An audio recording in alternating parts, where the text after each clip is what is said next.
समझदार बेटा। उठ जा नालायक, सुबह के 8 बजने को है।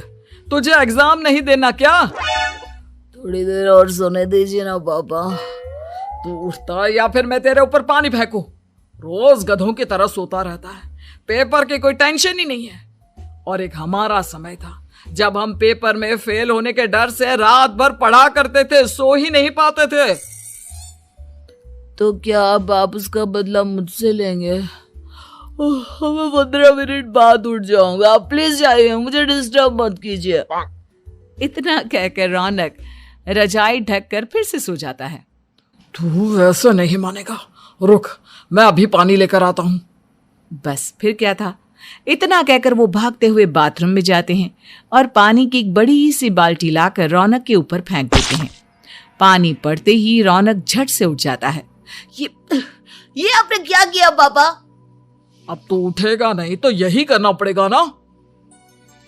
वैसे थैंक्स डैड, आपके कारण ना अब मुझे नहाने की भी जरूरत नहीं पड़ेगी। चलिए अब आप माँ से बोलकर मेरे कपड़े निकलवा दीजिए, तब तक मैं ब्रश कर लेता हूँ। वैसे कल ना आप एक काम और करना, नहलाने के साथ साथ मुझे ब्रश भी करवा देना। ये ब्रश करने में ना मुझे बहुत आलस आता है। रौनक की बातों से अरविंद का मुंह खुला का खुला रह जाता है। वो अपनी पत्नी कमला के पास जाता है और रौनक की हरकतों के बारे में बताता है, जिसे सुन उसकी पत्नी हंसने लगती है। तुम अपने बेटे को समझाने के बजाय हंस रही हो। रौनक बच्चा है, धीरे धीरे सुधर जाएगा, आप क्यों उसके पीछे पड़े रहते हो? अभी नहीं सुधरेगा तो कब सुधरेगा? 10वीं क्लास में है रौनक, वो अब कोई बच्चा नहीं रहा। अरविंद की इतना बोलते ही वहां रौनक भी आ जाता है। क्या डैड, मैंने आपको एक काम दिया था, वो भी नहीं हुआ आपसे। अरे क्या हुआ बेटा? माँ, मैंने डैड से बोला था कि वो आपको बोलकर मेरे स्कूल की यूनिफॉर्म निकाल दे, लेकिन मेरे पीछे पड़ने के अलावा इनसे एक काम ढंग से नहीं होता। देख रही हो कमला, देख रही हो अपने लाडले को? अरे आप चुप रहिए जी।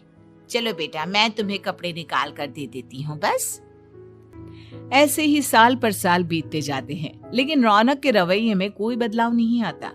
वो पहले से भी ज्यादा आलसी और पूरी तरह अपने माता पिता पर निर्भर हो जाता है। 2 साल बाद पता नहीं कहाँ गायब रहता है पूरे दिन, अब तक तो आ जाना चाहिए था। अरे आप इतनी फिक्र क्यों कर रहे हैं उसकी? दोस्तों के साथ खेल रहा होगा, आ जाएगा अभी। ये कोई टाइम है खेलने का? 10 बजने वाले हैं, इतनी रात में कौन खेलता है? कमला कुछ कहती उससे पहले ही रौनक वहां आ जाता है। मम्मी जल्दी से खाना लगा दो, बहुत भूख लग रही है। तुम्हें तब तक खाना नहीं मिलेगा जब तक तुम बता नहीं देते कि इतनी रात गए कहां से आ रहे हो। ओ प्लीज डैड, अब आप एसी पे प्रद्युमन बनकर मेरे सर पर बंदूक लेकर मत बैठ जाना। अपनी फालतू की बकवास बंद कर और बता कहां से आ रहा है। माँ अब समझाइए ना डैड को। बता देना बेटा, इनको भी तसल्ली हो जाएगी। आप बोल रही हैं तो बता देता हूँ, मैं दोस्तों के साथ मूवी देखने गया था, इसलिए देर हो गई। तो इन सब चीजों में मेरे पैसे उड़ाता है। कभी 1 रुपया कमाने के बारे में सोचा है तूने? जब देखो हवा की तरह पैसे उड़ाता रहता है। माँ अब आप इन्हें चुप करा दीजिए, वरना ना मुझे गुस्सा आ जाएगा। अच्छा क्या कर लेगा? बता ना क्या कर लेगा तू? वैसे बात तो ठीक ही है, मैं कर ही क्या सकता हूँ। पैसे तो फिर भी मैं आपसे ही मांगूंगा ना। चलिए अब ये सब बात छोड़िए और मम्मी मेरे लिए खाना लगा दीजिए। अभी लगा देती हूँ बेटा। मैं बता रहा हूँ कमला, एक दिन ये ऐसे ही बिगड़ जाएगा।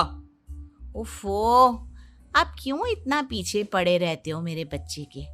बाद की बात में देखेंगे, अभी आप शांति से उसे खाना खाने देंगे। अगले दिन डैडी मुझे 10,000 रुपए चाहिए। हाँ? अब इतने पैसे क्यों चाहिए तुझे? डैड आप बिना सवाल किए कभी पैसे नहीं दे सकते क्या? जब तक तू बताएगा नहीं तुझे पैसे भी नहीं मिलेंगे। अरे अब आप अपने बेटे को पैसे भी नहीं दे सकते? नालायक, तेरी उम्र के लोग नौकरी करते हैं और एक तू है जो नौकरी करने का नाम ही नहीं लेता कभी। आप लोगों के होते हुए भला मैं नौकरी क्यों करूं? अरे हम कब तक पैसे देंगे तुझे? तुझे भी तो अपने पैरों पर खड़ा होना होगा ना। कौन सा उधार के पैरों पर खड़ा हूं? अपने ही तो पैरों पर खड़ा हूं मैं। इसी तरह रौनक दिन प्रतिदिन लापरवाह होता जाता है। उसकी लापरवाही को देखते हुए अरविंद और कमला अपने बेटे की शादी कराने का फैसला लेते हैं और 1 महीने के अंदर अंदर ही रौनक की शादी मेघा नाम की लड़की से करा देते हैं। शादी के कुछ दिन बाद, रौनक, मुझे एक अच्छी सी साड़ी चाहिए, आप ला दोगी ना? हाँ, क्यों नहीं। कितने तक की आती है साड़ी? यही करीब 5,000 तक की। तुम चिंता मत करो, मैं आज ही डैडी से पैसे मांगकर तुम्हारे लिए साड़ी ले आऊंगा। आप कब तक ऐसे ही अपने पापा से पैसे मांगते रहेंगी? कोई अच्छी सी नौकरी क्यों नहीं कर लेते आप? अरे डैड के होते हुए मुझे नौकरी करने की जरूरत ही क्या है? पर आप ऐसे कब तक उनसे पैसे मांगते रहेंगे? कुछ आपको अपने दम पर भी तो करना होगा ना। अब तुम भी बाकी लोगों की तरह मुझे ज्ञान देना शुरू मत कर देना। साड़ी चाहिए ना तुम्हें, मिल जाएगी बस। इतना कहकर रौनक अपने पिता से पैसे मांगने चला जाता है। डैडी, मुझे 5,000 रुपया चाहिए। अब 5,000 क्यों चाहिए तुझे? वो मेघा को साड़ी चाहिए थी। अरविंद आगे बिना कुछ कहे चुपचाप उसे पैसे निकाल कर दे देता है। कुछ दिन बाद, तुम्हें नहीं लगता कमला, रौनक हम पर पहले से भी ज्यादा डिपेंड हो गया है? मुझे तो अब उसके भविष्य की चिंता होने लगी है। कल को हमें कुछ हो गया तो वो क्या करेगा? काश तुमने पहले ये सोच लिया होता तो आज हमारा बेटा इतना लापरवाह नहीं होता। तब मुझे कहाँ पता था कि मेरा लाड प्यार उसे इतना बिगाड़ देगा कि वो इस हद तक लापरवाह बन जाएगा। कोई बात नहीं, अभी भी देर नहीं हुई। मुझे पता है उसे कैसे सुधारा जा सकता है। कैसे? अरविंद कुछ कहता उससे पहले रौनक वहां आ जाता है और पैसों के लिए हाथ फैलाने लगता है। डैड, मैं और मेघा बाहर घूमने जाना चाहते हैं। अरे वाह, ये आज सूरज कहाँ से निकला है? Dad please.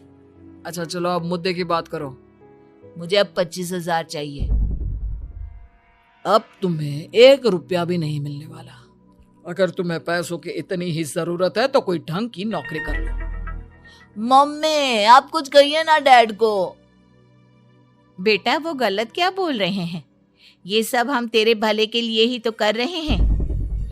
मम्मा, मैंने बताया ना आपको, मुझे नहीं करनी कोई जॉब वॉब। तो ठीक है, निकल जाओ हमारे घर से।